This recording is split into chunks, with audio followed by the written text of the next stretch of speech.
तुळजापूर मंदिर ट्रस्टकडून एक तक्रार आली होती की त्यांचं एक फेक वेबसाईट आणि मोबाईल ॲप डेव्हलप करून काही भाविकांना पासेस आणि ह्याचं दर्शनासाठी पैसे मागतात असं डिमांड होतं.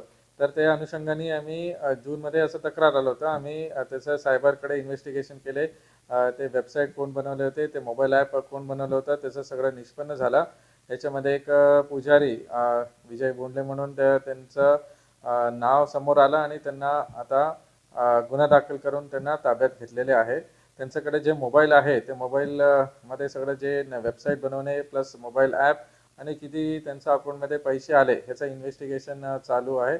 याच्या समोर हे जे भाविकांना जे पैसे घेतले होते ते भाविकांना कॉन्टॅक्ट करून आम्ही रिअली त्यांना दर्शन भेटले आणि या अभिषेकचं काही त्यांचं पासच होतं त्यांना खरंच भेटलं का हे कम्प्लिटली फ्रॉड झालं हे सगळं निष्पन्न करायचं आणि किती मोठा अमाऊंटचा फ्रॉड यांनी केलेले हे सगळं निष्पन्न करायचं. सगळ्या भाविकांना आव्हान आहे की तुम्ही जे गव्हर्नमेंट वेबसाईट आहे ते तुम्ही तिथूनच बुकिंग करा. ऑनलाईन बुकिंग आहे. या ऑफलाईन तुम्ही आल्यानंतरही त्याचं बुकिंग होते. तर तुम्हाला काय डाऊट वाटलं की हे फेक वेबसाईट आहे या खरं वेबसाईट आहे, काही लोक तेच लोगो ठेवतात, तेच असं URL ठेवतात आणि तुम्हाला कन्फ्युजन होते. तर असं काही कन्फ्युजन झालं तर ते तुम्ही कृपया तुळजापूर पोलीसला कॉन्टॅक्ट करा या आमचं सायबर पोलीस स्टेशनला कॉन्टॅक्ट करा.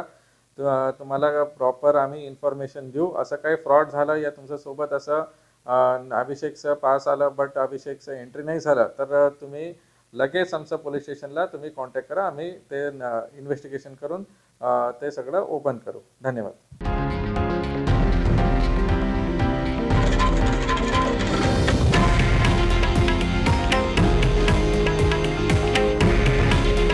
हे आहे देशातील नंबर 1 न्यूज नेटवर्क आणि आपण पाहत आहात TV9 मराठी.